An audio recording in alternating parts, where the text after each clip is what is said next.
오늘은 우리나라가 조기경보 통제기를 운용하고 있는 2737 PCI에 대해 알아보겠습니다.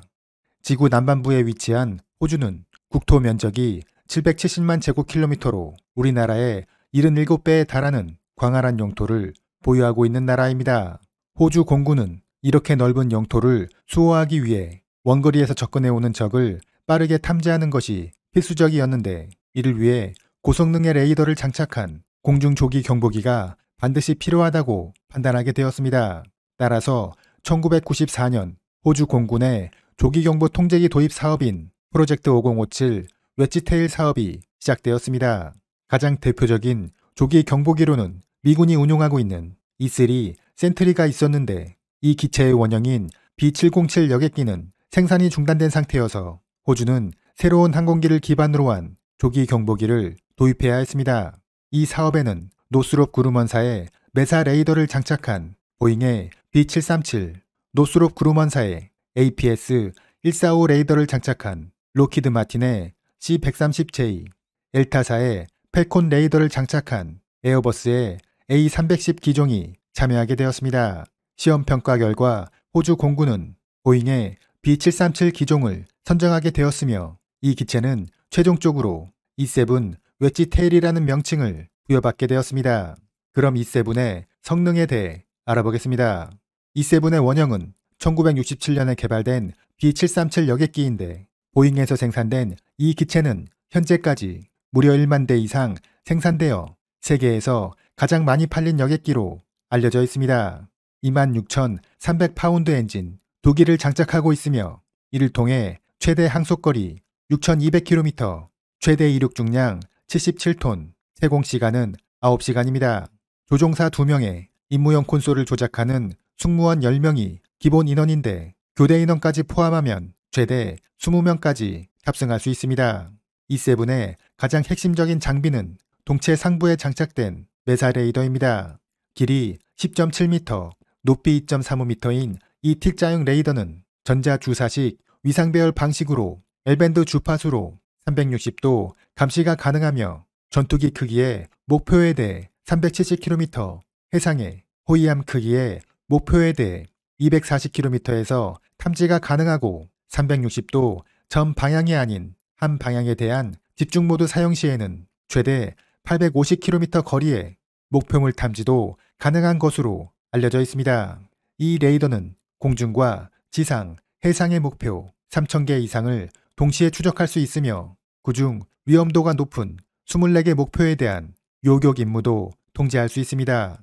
E7에는 ESM이라는 전자전 지원 장비도 탑재되어 있는데, 이것은 적이 발산하는 전파의 방향과 거리를 측정함과 동시에 전자 공격에 필요한 각종 데이터를 제공하는 역할도 수행합니다. 생존 장비로는 AN/AAQ-24 네메시스가 있습니다. 이것은 적외선 대응 시스템으로 적의 열추적 미사일을 향해 고출력 레이저를 발사하여 무력화시키는 장비이며, 그 밖에 미사일 경보 시스템, 체프 플레어, 발사기 등이 있습니다.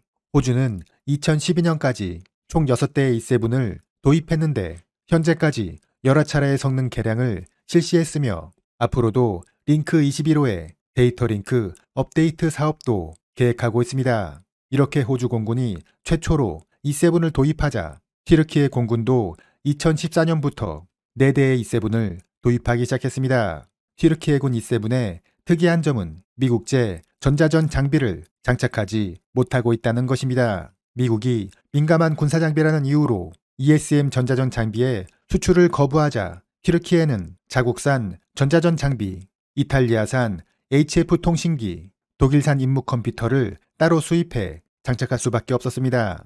전 세계에서 E7을 세 번째로 도입한 국가는 바로 대한민국입니다. 북한과 군사적으로 대치하고 있는 우리나라는 북한 공군기의 기습 침투 작전에 대해 별다른 대응 수단이 없다는 것이 큰 고민거리였습니다. 특히 북한군은 휴전선에서 50km 떨어진 개성시 부근에 비행장을 운용하고 있는데, 그곳에 배치된 미그 19 전투기는 시속 950km로 비행을 실시해 단 3분 만에 휴전선을 돌파할 수 있는 것으로 알려져 있습니다. 이들을 조기에 탐지하기 위해 우리 군은 지상의 각종 레이더를 설치해 놓고 있지만, 지상 레이더는 태생적인 한계로 인해 저공으로 침투해 들어오는 적 항공기를 탐지하는 데는 부족함이 있으며 특히 산이 많은 한반도 지형에서 그러한 어려움은 더욱 가중되었습니다. 이러한 상황에서 우리나라는 미군의 군사 위성이나 정찰기의 도움을 받아 간신히 전력을 유지하고 있었지만 언제까지 미군에게만 의존할 수 없다는 의견도 나오기 시작했습니다. 1980년대 우리 군은 미 공군이 운용하는 E3 센트리를 고려해보기도 했지만 한정된 예산으로 포기할 수밖에 없었고 대신 미 해군이 운용하는 E2C에 관심을 갖게 되었습니다.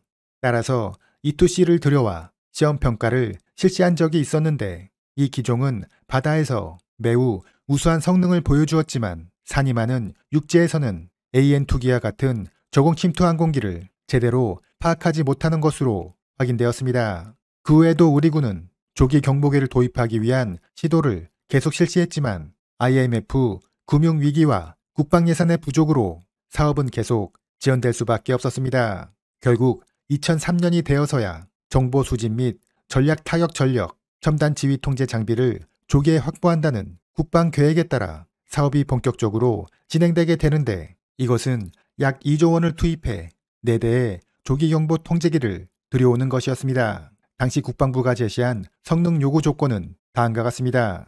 최대 속도 300노트 이상, 작전고도 3만 피트 이상, 탐지거리 370km 이상, 채공시간 6시간 이상입니다.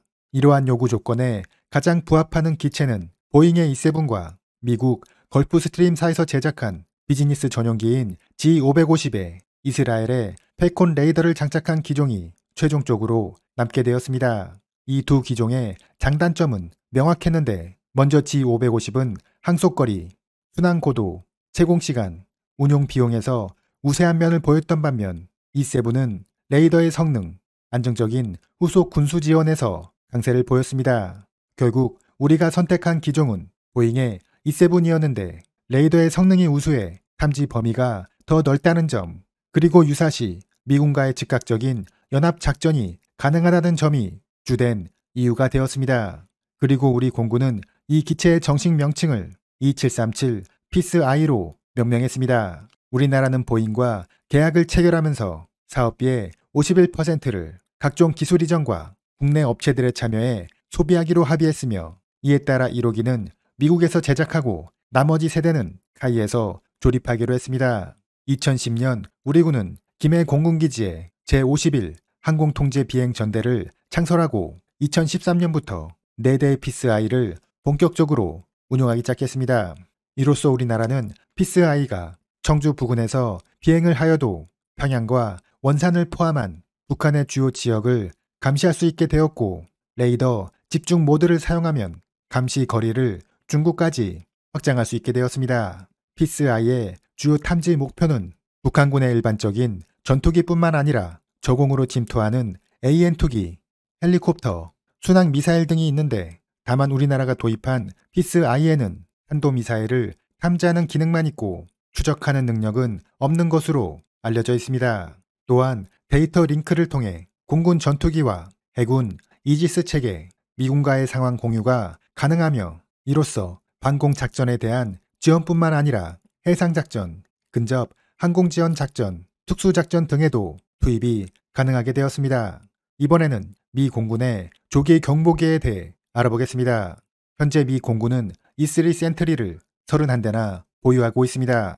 하지만 대부분의 E3는 평균 기령이 45년을 넘어가고 있고 가장 최근에 제작된 기체도 운용 기간이 34년을 초과하고 있어 노후화가 심각한 상태에 이르고 있습니다. 더군다나 E3의 원형인 B707 기종은 이미 단종된 지 오래되어서 추가 도입도 어려운 상태입니다. 이렇게 기체가 노후화되고 부품 수급에 어려움이 생기게 되면서 E3의 실질적인 가동률은 60% 정도에 머물고 있는 실정입니다. 일각에서는 무인기를 활용해 조기 경보기를 대체한다는 계획도 가지고 있지만 아직 기술이 충분하지 않고 유인 조기 경보기와 같은 수준의 작전 능력을 가지기 어렵다는 이유로 현실적인 대안은 되지 못하고 있습니다. 따라서 미 공군은 15대 정도의 E3를 퇴역시키고 여기에서 나오는 부품으로 남아있는 E3의 가동률을 높이는 동시에 새로운 조기경보 통제기를 도입한다는 계획을 수립하고 있습니다. 여기에서 가장 유력한 기종으로 꼽히는 것이 바로 E7입니다. E7은 E3에 비해 레이더 성능이 획기적으로 향상되었다고 할 수는 없지만 비교적 동등한 작전 능력을 보여주고 있으며 무엇보다 현재 1만 대 이상 생산된 B737을 기반으로 하고 있어 생산 속도나 부품 수급이 원활하다는 장점이 있기 때문입니다. 하지만 미 공군의 이러한 계획이 생각처럼 빠르게 진행되고 있지는 못하고 있습니다.